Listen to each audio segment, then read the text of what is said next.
Weather risk management is a type of risk management done by organizations to address potential financial losses caused by unusual weather.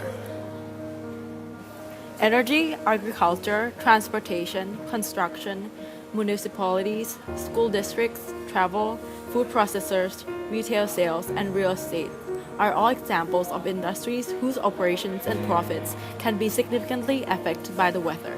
For example, unusually mild winters diminish consumer demand for heating and erode the profit margins for utility companies. Unexpected weather can cause significant financial losses. Weather information and forecasts utilized in risk management decision-making is often referred to as meteorological intelligence. The weather risk market makes it possible to manage the financial impact of the weather through risk transfer instruments based on a defined weather element, such as temperature, rain, snow, wind, and others. Weather risk management is a way for organizations to limit their financial exposure to disruptive weather events. By making a payment, a premium, to a separate company that will assume the financial weather risk for them, an organization essentially is buying a type of insurance. The company assuming the risk will pay the buyer a preset amount of money, which will correspond to the loss or cost increase caused by the disruptive weather. Catastrophic weather events, such as hurricanes, are typically managed through traditional insurance contracts that pay based on indemnity laws. Insurance is a heavily regulated industry with specific requirements and qualification criteria. Due to the indemnity nature of insurance, actual loss must be proven to an insurance carrier before the payment can be processed. In contrast, financial loss such as erosion of margin, portfolio loss, or increased expenses usually do not qualify for insurance payouts. Financial instruments such as derivative transactions can provide more flexible and customized risk management opportunities than the typical insurance contracts, as they are priced and settled on the parameters of measured weather rather than the associated financial loss. Weather derivatives are financial instruments that can be used by organizations or individuals as part of a risk management strategy to reduce risk associated with adverse or unexpected weather conditions. The difference from other derivatives is that the underlying asset, such as rain, temperature, or snow, has no direct value to price the weather derivative. History. The first weather derivative deal was in July 1996 when Aquila Energy structured a dual commodity hedge for Consolidated Edison Company. The transaction involved Con Ed's purchase of electric power from Aquila for the month of August. The price of the power was agreed to, but the weather clause was embedded into the contract. This clause stipulated that Aquila would pay Con Ed a rebate if August turned out to be cooler than expected. The measurement of this was referenced to cooling degree days measured at New York City's Central Park Weather Station. If total CDDs were from 0 to 10% below the expected 320, the company received no discount to the power price. But if total CDDs were 11 to 20% below normal, Con Ed would receive a $16,000 discount. Other discounted levels were worked in for even greater departures from normal. After that humble beginning, weather derivatives slowly began trading over the counter in 1997. As the market for these products grew, the Chicago Mercantile Exchange introduced the first exchange-traded weather futures contracts and corresponding options in 1999. The CME currently trades weather derivative contracts for 25 cities in the United States, 9 in Europe, 6 in Canada, and 2 in Japan. Most of these contracts track cooling degree days or heating degree days, but recent additions tracked for frost days in the Netherlands and monthly seasonal snowfall in Boston and New York. A major early pioneer in weather derivatives was Enron Corporation through its Enron Online unit. In an Obelisk video interview, Nafilo Capital's Barney Scoble discusses how some hedge funds have now begun focusing on weather derivatives as an investment class. Counterparties such as utilities, farming conglomerates, individual companies, and insurance companies are essentially looking to hedge their exposure through weather derivatives, and funds have become more sophisticated partner in providing this protection. There has also been a shift over the last few years from primarily fund of funds investment in weather risk to more direct investment for investors looking for non-correlated items for their portfolio. Weather derivatives provide a pure non-correlated alternative to traditional financial markets. Overview of uses. Farmers can use weather derivatives to hedge against poor harvests caused by failing rains during the growing period, excessive rain during harvesting, high winds in case of plantations, or temperature variabilities in case of greenhouse crops. Theme parks may want to insure against rainy weekends during peak summer seasons, and gas and power companies may use heating degree days (HDD) or cooling degree days (CDD) contracts to smooth earning. A sport event managing company may wish to hedge the loss by entering into a weather derivative contract because if it rains the day of the sporting event, fewer tickets will be sold. Heating degree days are one of the most common types of weather derivative. Typical terms for an HDD contract could be, for November to March period, for each day where the temperature rises above 18 degrees Celsius, keep a cumulative count of the difference between 18 degrees and the average daily temperature. Depending upon whether the option is a put option or a call option, pay out a set amount per heating degree day that the actual count differs from the strike. To understand how they work, we explain two variables. HDD is heating degree days, and CDD is cooling degree days. A day's HDD is defined as a maximum between 0 and 65 minus A, and a day's CDD is defined as a maximum between 0 and A minus 65, where A is the average of the highest and the lowest temperature during the day at the specified weather station, measured in degrees Fahrenheit. For example, if the maximum temperature during a day, midnight to midnight, is 68 degrees Fahrenheit, and the minimum temperature is 44 degrees Fahrenheit, therefore A equals 56. The daily HDD is then 9. And the daily CDD is 0. A typical over-the-counter product is a forward or option contract, providing a payoff dependent on the cumulative HDD or CDD during a month. For example, a derivatives dealer could in January 2011 sell a client a call option on the cumulative HDD during February 2012 at the Chicago O'Hare Airport weather station, with a strike price of $700 and a payment rate of $10,000 per degree day. If the actual cumulative HDD is 8 and 20, the payoff is $1.2 million.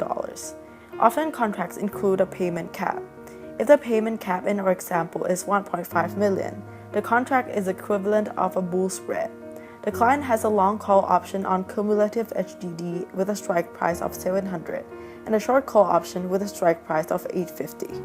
Pricing weather and insurance derivatives. One distinctive feature of weather and insurance derivatives is that there is no systematic risk. For example, risk that is priced by the market in their payoffs. This means that estimates made from historical data, real-world estimates, can also be assumed to apply to the risk-neutral world.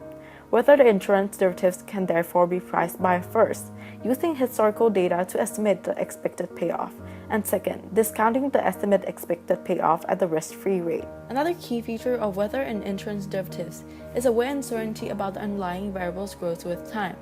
For weather, the growth of the uncertainty with time is much less marked. Our uncertainty about the February HDD at a certain location in 4 years is usually only a little greater than our uncertainty about the February HDD at the same location in 1 year. Example: consider a call option on the cumulative HDD in February 2013 at the Chicago O'Hare Airport weather station with a strike price of $700 and a payment rate of $10,000 per degree day. Suppose that a HDD is estimated from historical data to have a long normal distribution with a mean HDD equal to 710 and the standard deviation of the natural logarithm of HDD equal to 0.07. From equation, the expected payoff is 10,000 times 710 times cumulative distribution of normal distribution of D1 times 700 times cumulative distribution of normal distribution of D2, where D1 equals ln 710 over 700 plus 0.07 squared over 2, all over 0.07, equals 0.2376, and D2 equals ln 710 over 700 minus 0.07 squared over 2, all over 0.07, equals 0.1676, or $250,900. If the risk-free interest rate is 3% and the option is being valued in February 2012, 1 year from the maturity, the value of the option is 250,900 times e to the minus 0.03 times 1 equals $243,400. We might want to adjust the probability of distribution of HDD for temperature trends. Suppose that a linear regression shows that a cumulative HDD for February is decreasing at a rate of 0.5 per year, perhaps because of global warming, so that the estimate of the mean HDD in February 2013 is only 697, keeping the estimate of the standard deviation of the natural logarithm of the payoff the same. This would reduce the value of the expected payoff to $180,400 and the value of the option to $175,100. Finally, suppose that a long-range weather forecast considered it likely that February 2013 will be particularly mild. The estimate of the expected HDD might then be reduced even further, making the option even less valuable. However, there is no standard model for valuing weather derivatives similar to the Black-Scholes formula for pricing European-style equity option and similar derivatives.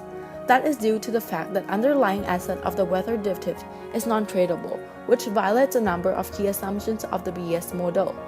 Typically, weather derivatives are priced in a number of ways. Business pricing.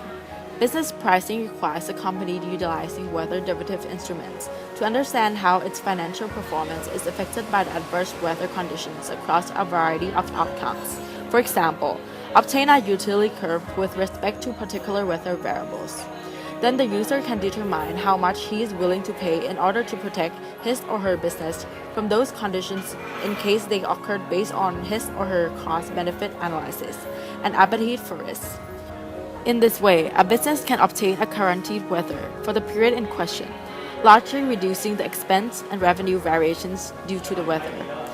Alternatively, an investor seeking a certain level of return for a certain level of risk can determine what price he is willing to pay for bearing particular outcome risks related to a particular weather instrument.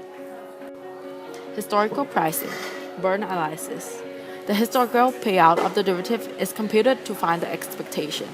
The method is very quick and simple, but does not produce reliable estimates and could be used only as a rough guideline. It does not incorporate variety of statistical and physical features characteristic of the weather system. Physical models of the weather. We can utilize the output of numerical weather prediction models based on physical equations describing relationships in the weather system. Their predictive power tends to be less than or similar to purely statistical models beyond the time horizons of 10 to 15 days. Ensemble forecasts are especially appropriate for weather derivative pricing within the contract period of a monthly temperature derivative. However, individual members of the ensemble need to be dressed. For example, with Gaussian kernels estimated from historical performance, before a reasonable probabilistic forecast can be obtained. Mixture of statistical and physical models. A superior approach for modeling daily or monthly weather variable time series is to combine statistical and physical weather models using time horizon varying weight, which are obtained after optimization of those based on historical output of sample evaluation of the combined model scheme performance. Market participants. A wide range of capital providers make markets in weather risk. Today, the weather risk management trading market is primarily made up of dedicated weather trading operations, such as Nephili Capital Limited, Galileo Weather Risk Management Advisors LCC, and Coriolis Capital, who execute trade orders in weather or weather contingent commodity trades. The trading desk of financial institutions and utilities, such as Susquehanna Energy and Aquila, who hedge their own risk as well as speculative trades for merchant portfolio. Professional commodity traders, such as RJO, and the hedge and private equity funds, such as Tudor Capital. Transactions can be effected over the counter, OTC, or on commodity exchange such as the Chicago Mercantile Exchange, the CME. Still, other operations such as Storm Exchange Incorporation and WeatherBill provide corporate and municipal clients with the necessary financial context to gauge the impact of the weather on profit and loss before executing trades either OTC or through the CME.